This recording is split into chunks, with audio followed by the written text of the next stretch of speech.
Okay, moving on to question 4, 4a. 2x minus 3 equals to 5. So 2x minus 3 equals to 5. So what we can do is we can add 3 on both sides just to get rid of the negative 3. And we end up with 2x equals to 5 plus 3 is 8.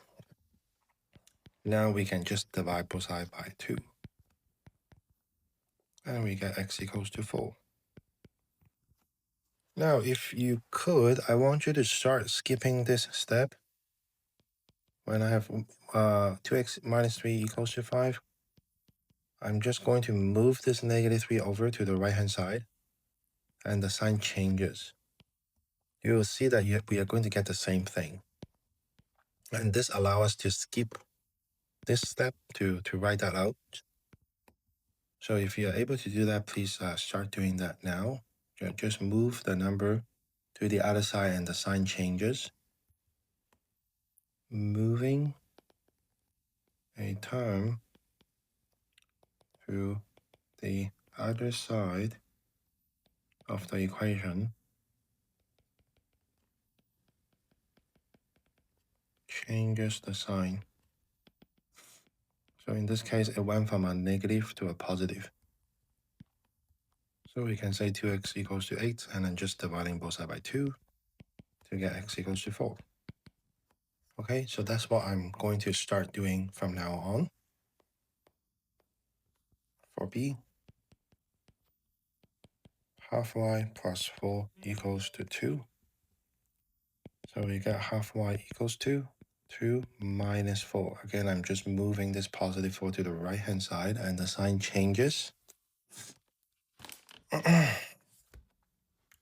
So we have half y equals to negative 2. Now it's the same idea. I can just multiply both sides by the reciprocal of the coefficient. And we get y equals to negative 4. And there's another trick that I want to show you. It's called cross multiplying. So I have half y equals to 2 minus 4.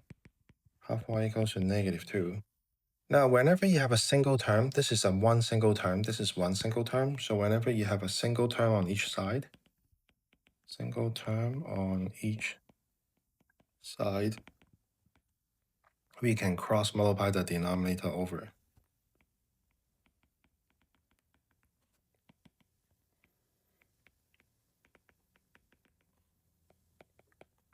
to the other side. So we can cross multiply the denominator 2 over. Right? When you cross it over, it becomes multiplying instead of dividing. So we still get y equals to negative 4. So this is also one of the trick that I will start using from now on to cross multiply. For c, 4 equals 3z minus 2. If 4 equals to 3z minus 2, I can also say 3z minus 2 equals to 4. Just to make it look a little bit nicer. So we have 3z equals to 4 plus 2. We are moving the negative 2 over to the right-hand side. That's why the sign changes. So 3z equals to 6. And then now we can divide both sides by 3 to get z equals to 2. For d, 7 equals to negative 2x minus 5. Same idea, I can say negative 2x minus 5 equals to 7. And then we can move the negative 5 over to the right-hand side to get negative 2x equals to 12. Finally, just dividing both sides by negative 2, we get x equals to negative 6.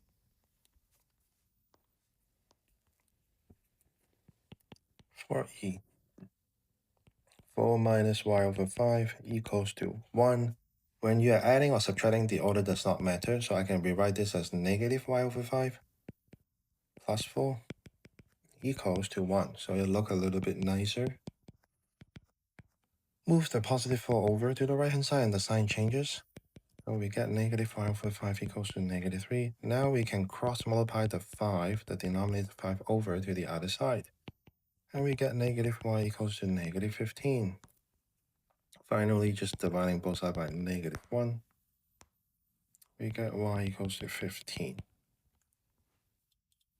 For f, 3 and 1/5 minus 3x equals 9 and 1/5. So negative 3x plus 3 and 1/5 equals to 9 and 1/5. Just rewriting them. When you're adding or subtracting, the order does not matter. So negative 3x equals to 9 and 1/5 minus 3 and 1/5. Negative 3x equals to 9 minus 3 is 6, and 1/5 minus 1/5 is gone. And now we can divide both sides by -3, and we get x equals to -2.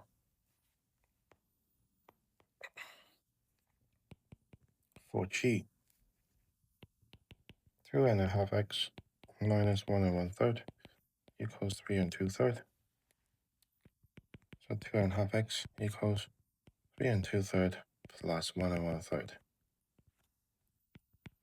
2.5x equals 2. 3 plus 1 is 4. And then 2/3 plus 1/3 is 1. So I get 5. Now I can change this back to an improper fraction. I can get 5 over 2x equals to 5. I can either times the reciprocal of both sides, or I can cross multiply. I think it's easier just to times the reciprocal in this case. So I'm timesing by the reciprocal of the coefficient. And cross that out. And we get x equals to 2. For h, -2 over 3x plus 7 equals to 1. -2 over 3x plus, move the 7 over, and it becomes negative. So -2 over 3x equals to -6. Now we times both sides by the reciprocal.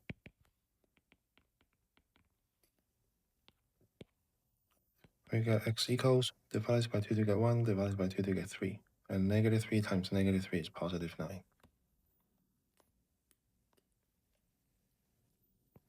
For I, 6 minus 2x plus 3 equals to 5. -2x, 6 plus 3 is +9 equals to +5. -2x equals to 5 minus 9, just moving the +9 over to the right hand side. -2x equals to -4, and then just dividing both sides by -2. We get x equals to 2. For j, 3x minus 5 plus x equals to 7. 3x plus x is 4x. We can move the -5 over, it becomes positive. We get 4x equals to 12. Dividing both sides by 4, we get x equals to 3. And that's it for question 4. I'll see you in question 5.